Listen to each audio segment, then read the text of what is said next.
Welcome to episode 4 of Tea with P. This week we've got the international Sam Lowney from Sam Lowney Properties on. Sam, do you want to introduce yourself quickly? Yeah, my name is Sam Lowney. I am a full-time property investor. I've been in property since 2001, and more recently I've been working with a firm called Hilltop Credit Partners, where we're development finance providers providing SMEs with development finance across the UK, ticket sizes ranging anywhere between 3 and 20 million. I'm with you.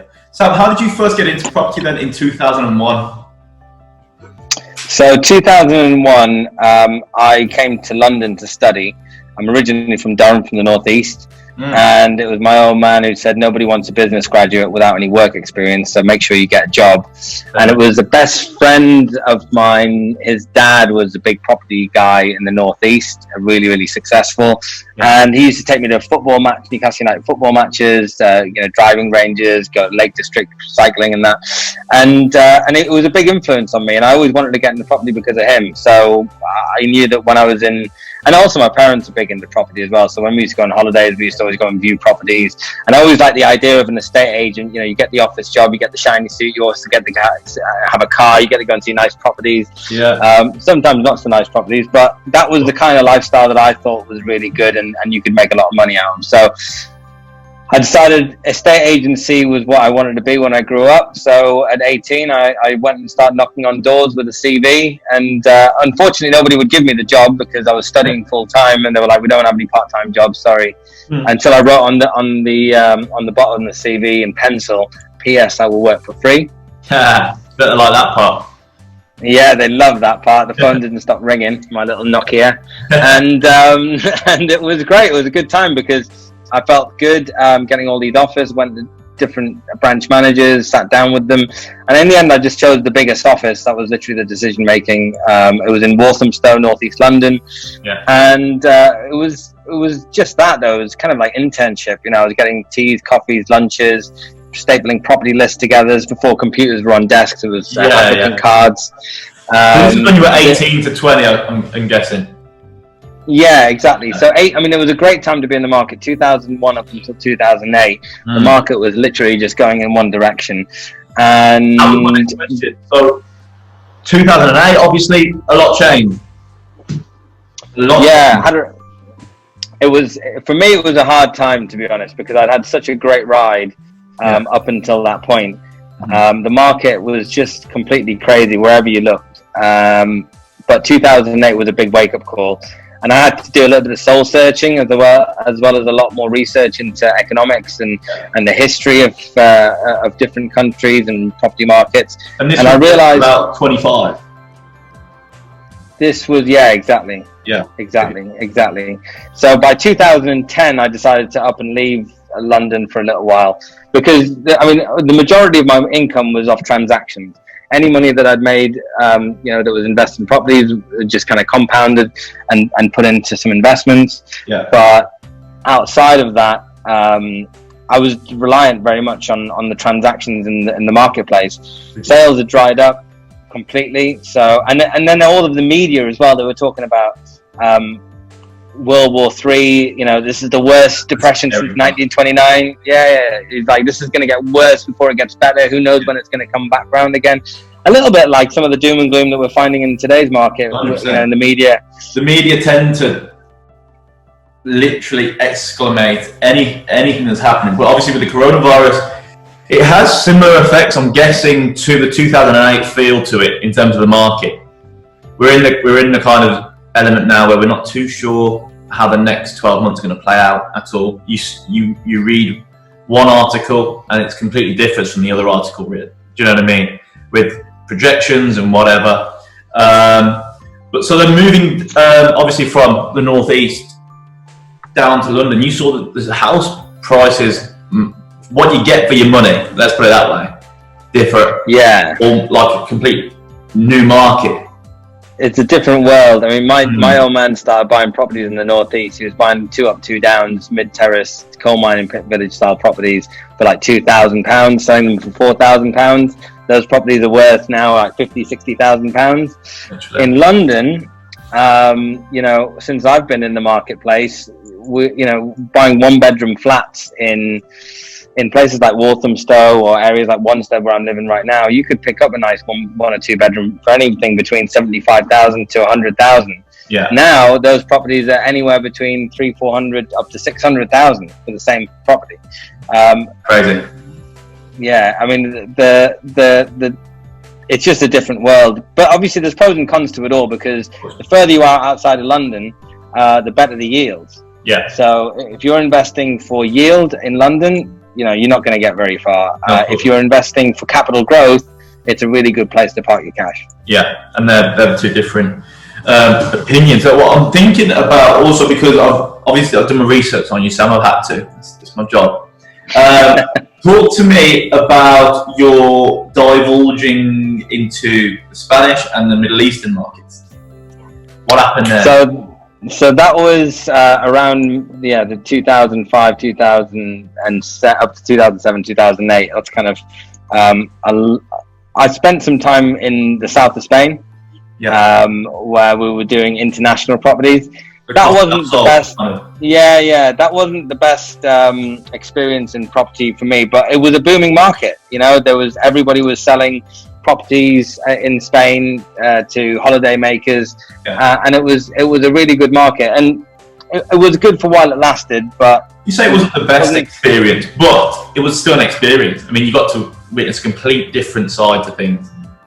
Yeah. I mean, look, it was fun in the sun, but it's not a sustainable market. It was great for a while it lasted, but when the music stops, it's not a pretty sight, to be honest. And same with the Middle East. When I was I was working for one of the largest developers, in fact, the largest private developer in that region, by the name of Damac. They're doing stuff in Canary Wharf right now. Yeah.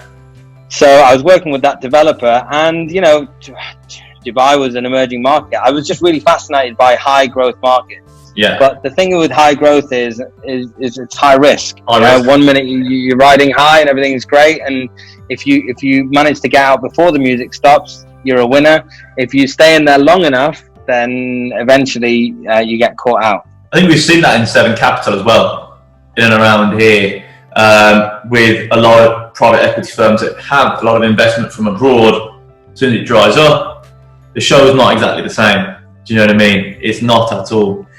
So were you there for witnessing the emergence of the Palm, for example, in Dubai? Yeah, I mean, when I was working for the Dubai developer, I was based in London, so I'd go over there, but I was based over here. We were selling properties, selling floors at a time to UK investors.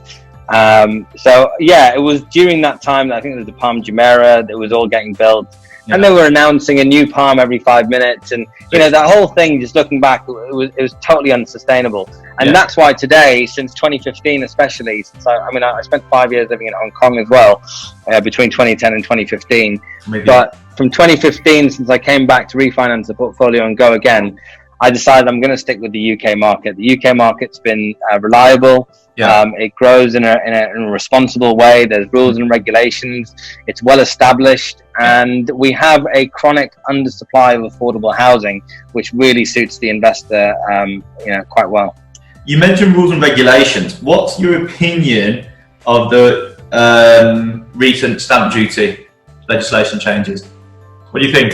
I think it's great. I think anything that absolutely, anything that can stimulate the marketplace is a good thing, especially right now where transaction levels are going to get hit because of confidence in the market, people losing their jobs. So I think it's been a massive boost to everybody. I'd always like it to go further and then remove the 3% surcharge to second homeowners. Definitely. But I think that would be pushing it. Pushing it a little bit too far.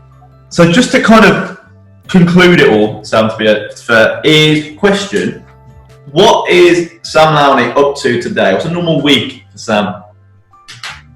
Right. So right now, as I said, I'm working with Hilltop Credit Partners. They are a development finance provider. I spend at least 4 days a week with those guys. Really, really super smart guys. And within the first 18 months, we're committing over 40 million to the marketplace, and we've got a pipeline of more deals to deploy before the end of the year. So That's great. In and around that, I do my own investments. I'm building up a HMO portfolio, income-generating assets, and that's everywhere from between the Northeast and Middlesbrough to Coventry in the West Midlands, across to Kent in the Southeast, as well as some stuff in East London, and looking at smaller development deals as well. What's your take on Article 4? Overall, my developer hat aside, and the focus 100% on making money, I think it's actually a good thing, because Article 4, with regards to any permitted development right, it's normally put in there for a good reason. You can't just remove everything at the drop of a hat, whether it be laundrettes or whether it be family homes. You've got to have some sort of restriction. And it protects against cowboys, doesn't it, really? Otherwise, the market will be flooded, massively flooded. Yeah, so then you've got the licensing, and of course you've got to make sure that you've got good quality housing. I lived in Hong Kong where they had this thing called the Walled City. It's like a proper slum. My mum's from India, where we've got the second largest slum in the world in Bombay. These aren't really good ways to go, and if you remove all regulation, you're going to have that kind of product in the end. So what I really pride ourselves in the UK is that we create not only affordable housing, but we create quality housing. Yeah, and I think when you mentioned the likes of the slum, for example, in Mumbai, you've got a slum and then a mile down the road, you've got a 5-star hotel. Do you know what I mean? It's crazy. The poverty line is literally a couple of yards away. It's crazy. Yeah. But Simon, thank you for your time. I know you're really busy. It's been brilliant catching up, and I'm sure we'll stay in touch in the future, 100%. If not, we've still got TikTok as well. Do you know what I mean? That's where we met, right? I know. That shows where the market's going. It's going to TikTok. As long as we spend enough time on our businesses, then we've always got a bit of time for TikTok. Yeah, we only need 6 seconds, don't we? Cheers, Simon. It's been a pleasure, Pedro. Thank you very much. Take care. Thanks for watching. Please leave a like if you enjoyed the video. Don't forget to subscribe, and we'll see you in the next one.